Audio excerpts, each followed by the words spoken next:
ስለ ሚሊዮነሯ ጋዜጠኛ በሻቱ ቶለማርያም የማታውቋቸው እውነቶችና የማይታመኑ የሀብት መጠኗ ጎበዝ ጋዜጠኛና የቢዝነስ ሰው እንደሆነች ብዙዎች ይስማማሉ። በተለያዩ ጊዜያት ከተለያዩ አነጋጋሪ ጉዳዮች ጋር ስሟ ተያይዞም ይነሳል። በአጭር ጊዜ ውስጥም ለብዙዎች የሚከብድ ስኬትን ማሳካት የቻለችው እንደሷ የእድሜ ስሌት ወጣቷ ጋዜጠኛ በሻቱ ቶለማርያም የዛሬው ቪዲዮ ርዕሰ ጉዳያችን ትሆናለች።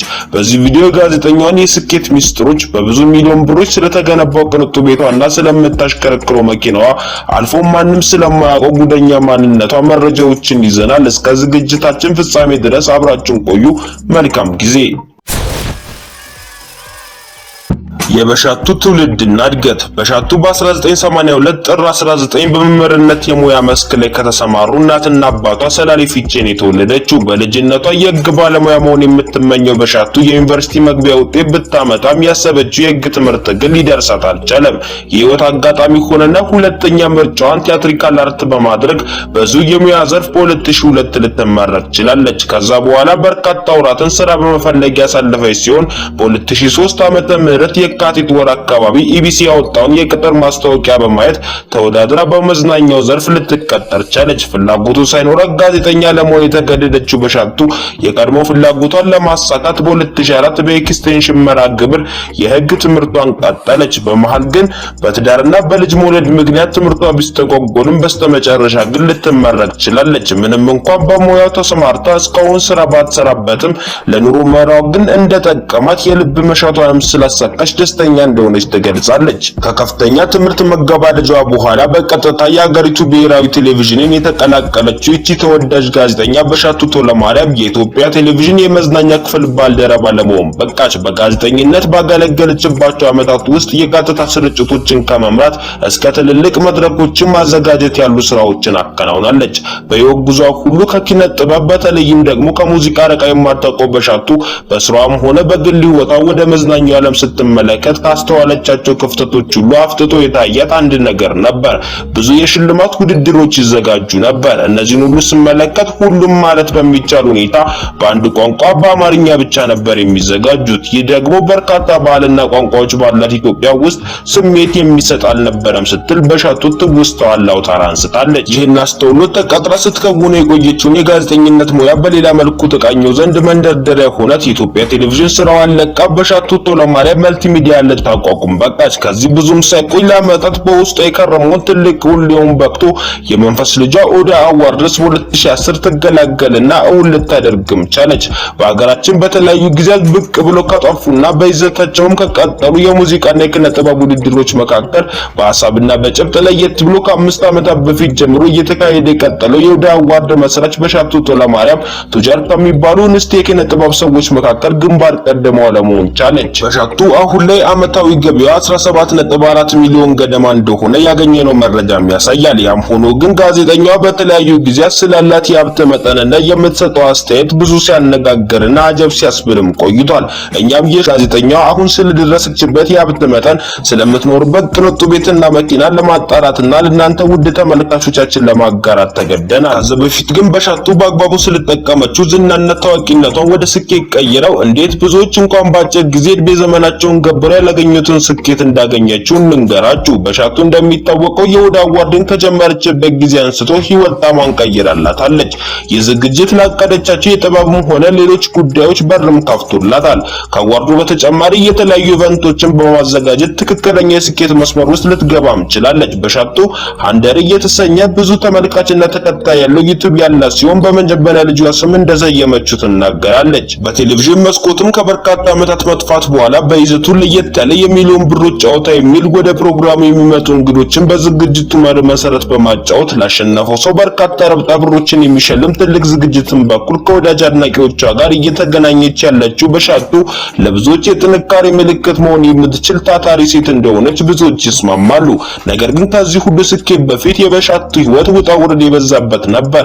አሁን ላይ በአዳማ የሚገኝ የግዙፍ ሆቴል ባለቤት ኢትዮ ኦዳ የሚል የኢምፖርትና ኤክስፖርት ድርጅት እመቤት የሆነችው ከበርቴዋ ባለ ሀብት በሻቱ ቶለማርያም የህይወት ውጣ ውረድ ደግሞ ጥቂትም በላችሁ። በሻቱ ህይወትን በጠዋት መፋለም የጀመረችው በ22 ዓመቷ ትዳርን በመመስረት ነው። ምንም ሳይኖረኝ ሳልበስል እንዲሁ ለወደደኝና ላገባኝ ባለቤቴ ትልቅ ፍቅር አለኝ ትላለች። በወቅቱ የህግ ትምህርቷን በመማር ላይ ሳለች ትዳርን የመሰረተች ሲሆን ሰርጓ እንደነገው ሆኖ እንደዛሬ ፈተናም ነበራት። ነገር ግን ችግሮችን በደስታና ቀለል አድርጌ ስለምጋፈጣቸው አልፌያቸዋለሁም ትላለች። ሌላኛው ፈተናዋ ደግሞ ከኢቢሲ ጋዜጠኝነት የወጣች ሰሞን እንደሆነ ስትናገር ትደመጣለች። ጋዜጠኛዋ ጊዜውን ስታስታውስ እንዲህ ብላለች።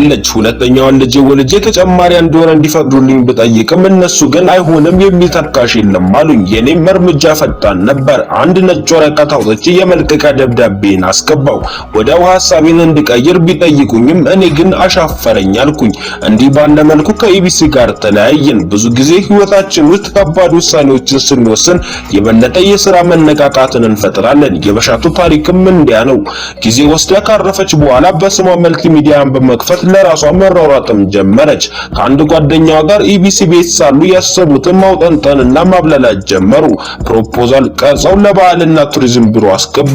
ኦዳ ጓርድ የተሰኘው ፕሮፖዛል ተቀባይነት አግኝቶ በዓመት አንድ ጊዜ በኦሮምኛ ቋንቋ የሚሰሩ የኪነ ጥበብ ስራዎችን እውቅና የሚሰጥና የሚሸልም ብቸኛ ዝግጅት ለመሆን በቃ። ከዛ ጊዜ በኋላ የበሻቱ የስኬት ከፍታ መነገር ተጀመረ። ብዙዎች በሻቱን ለዚህ ስኬትና ክብር ያበቃት የዋህነቷና ንጹህ ልቧ ነው ሲሉ ይደመጣሉ።